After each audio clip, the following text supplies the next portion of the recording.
ഒരാഴ്ച നീണ്ടുനിന്ന കൺസോൾട്ടേഷന് ശേഷം വീക്കിലി ബേസിസിൽ നിഫ്റ്റി 1.7% ഉയർന്ന് 24,500 മുകളിൽ ക്ലോസിംഗ് നൽകി. വരും ദിവസങ്ങളിലും മാർക്കറ്റ് 24,500 മുകളിൽ സസ്റ്റെയിൻ ചെയ്യുകയാണെങ്കിൽ 24,700 പ്രധാന റെസിസ്റ്റൻസും 24,300, 24,200 തുടങ്ങിയ ലെവലുകൾ പ്രധാന സപ്പോർട്ടുമായും പ്രവർത്തിക്കാൻ സാധ്യതയുണ്ട്. നിഫ്റ്റി 50യുടെ ഡെയിലി ക്യാൻഡിൽ പാറ്റേൺ പരിശോധിച്ചാൽ ലോവർ ഷാഡോയോട് കൂടിയ ഒരു ബുള്ളിഷ് ക്യാൻഡിലാണ് ഫോം ചെയ്തിരിക്കുന്നത്. അതേസമയം മാർക്കറ്റിൻ്റെ അല്ലെങ്കിൽ നിഫ്റ്റി 50യുടെ ക്യാൻഡിൽ ഫോർമേഷൻ ഇപ്പോഴും ലോവർ ഹൈ ലോവർ ലോ രീതിയിലുള്ള ഫോർമേഷനെയാണ് സൂചിപ്പിക്കുന്നത്.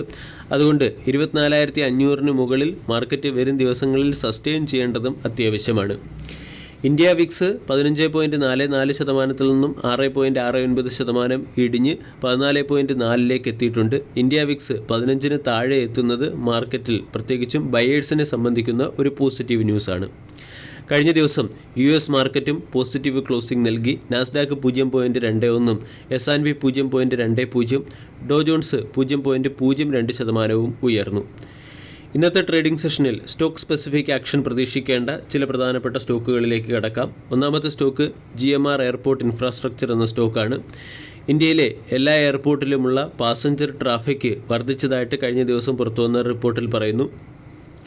ജൂലൈ മാസത്തെ പാസഞ്ചർ ട്രാഫിക് 2023 ജൂലൈ മാസവുമായി താരതമ്യപ്പെടുത്തുമ്പോൾ 7.7% വർദ്ധിച്ച് 1.06 കോടിയായി മാറി.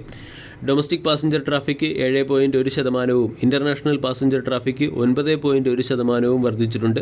എയർക്രാഫ്റ്റ് മൂവ്മെൻറ്റ് ഇയർ ഓൺ ഇയറിൽ 6%, മന്ത് ടു മന്ത് 2% വർദ്ധിച്ച് 68,755 സോർട്ടിയായി രേഖപ്പെടുത്തി.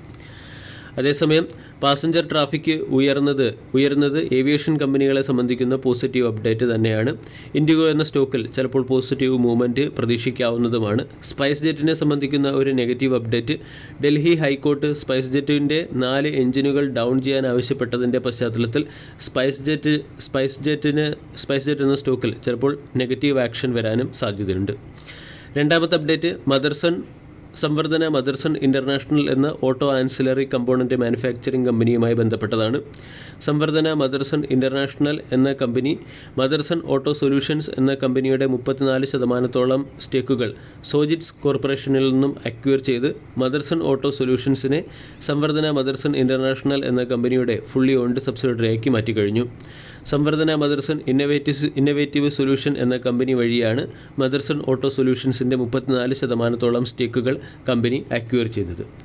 അദാനി എൻ്റർപ്രൈസസുമായി ബന്ധപ്പെട്ട് പുറത്തുവരുന്ന ഒരു പ്രധാന അപ്ഡേറ്റ് 400 കോടി വരെയുള്ള ഫണ്ട് റേസിങ്ങിന് വേണ്ടി, അതായത് നോൺ കൺവെർട്ടബിൾ ഡിബഞ്ചർ വഴി 400 കോടി രൂപ വരെയുള്ള ഫണ്ട് റേസിങ്ങിന് കമ്പനിയുടെ ബോർഡ് ഓഫ് ഡയറക്ടേഴ്സ് അപ്രൂവൽ നൽകി എന്നതാണ്. ബാങ്ക് ഓഫ് മഹാരാഷ്ട്ര RBIയുടെ loan system for delivery of bank credit, cyber security frameworks in bank എന്നിവയുമായി ബന്ധപ്പെട്ട നിർദ്ദേശങ്ങൾ പാലിക്കാത്തതിനെ തുടർന്ന് Reserve Bank of India bank of മഹാരാഷ്ട്രയ്ക്ക് മുകളിൽ 1.27 കോടി രൂപയുടെ പെനാൽറ്റി ഏർപ്പെടുത്തിയിട്ടുണ്ട്. പൂനെവാല ഫിൻകോർപ്പ് എന്ന കമ്പനി NBFC കമ്പനികളുടെ ഫെയർ പ്രാക്ടീസ് കോഡ് ഫോളോ ചെയ്യാത്തതുകൊണ്ട് പൂനെവാല ഫിൻകോർപ്പ് എന്ന കമ്പനിക്ക് മുകളിലും 10 ലക്ഷം രൂപയുടെ പെനാൽറ്റി RBI ഏർപ്പെടുത്തി. DCX സിസ്റ്റം എന്ന സ്റ്റോക്കിനെ ഇന്നത്തെ ട്രേഡിംഗ് സെഷനിൽ ഫോക്കസ് ചെയ്യാവുന്നതാണ്. DCX സിസ്റ്റം എന്ന കമ്പനിക്ക് വയർ, കേബിൾ കൂടാതെ ഇലക്ട്രോണിക് കിറ്റ്സ് എന്നിവ സപ്ലൈ ചെയ്യുന്നതിന് വേണ്ടി 107 കോടി രൂപയുടെ ഓർഡർ ലഭിച്ചിട്ടുണ്ട്. ഹിന്ദുസ്ഥാൻ സിങ്ക് എന്ന സ്റ്റോക്കിനെയും ഇന്നത്തെ ട്രേഡിംഗ് സെഷനിൽ ഫോക്കസ് ചെയ്യാം. ഹിന്ദുസ്ഥാൻ സിങ്കിൻ്റെ പ്രൊമോട്ടറായ വേദാന്ത ഹിന്ദുസ്ഥാൻ സിങ്കിൽ OFS കൊണ്ടുവന്നിരുന്നു. OFS 6 മടങ്ങ് ഓവർ സബ്സ്ക്രൈബ് ആയതിൻ്റെ പശ്ചാത്തലത്തിൽ കൂടുതൽ സ്റ്റേക്കുകൾ വേദാന്ത ഓഫ്ലോഡ് ചെയ്യാൻ സാധ്യതയുണ്ട്, അല്ലെങ്കിൽ OFS എക്സ്റ്റെൻഡ് ചെയ്യാൻ സാധ്യതയുണ്ട്. മുമ്പ് ഹിന്ദുസ്ഥാൻ സിങ്കിൻ്റെ 1.22%-ഓളം സ്റ്റേക്കുകൾ, അതായത് 5,14,00,000 സ്റ്റേക്കുകളായിരുന്നു OFS വഴി സെൽ ചെയ്യാൻ തീരുമാനിച്ചത്.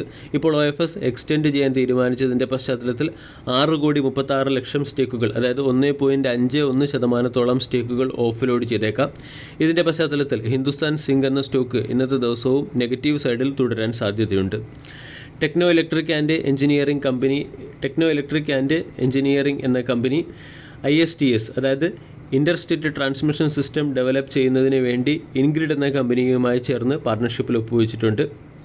ഇവിടെ ഇഷാനഗർ പവർ ട്രാൻസ്മിഷൻ, ധൂൾ പവർ ട്രാൻസ്മിഷൻ എന്ന പേരിൽ 2 ഇൻ്റർസ്റ്റേറ്റ് ട്രാൻസ്മിഷൻ സിസ്റ്റം ഡെവലപ്പ് ചെയ്യുന്നതിന് വേണ്ടിയാണ് ടെക്നോ ഇലക്ട്രിക് എന്ന കമ്പനി ഇൻഡിഗ്രിഡ് എന്ന കമ്പനിയുമായി ചേർന്ന് പാർട്ണർഷിപ്പിൽ ഒപ്പുവച്ചിരിക്കുന്നത്.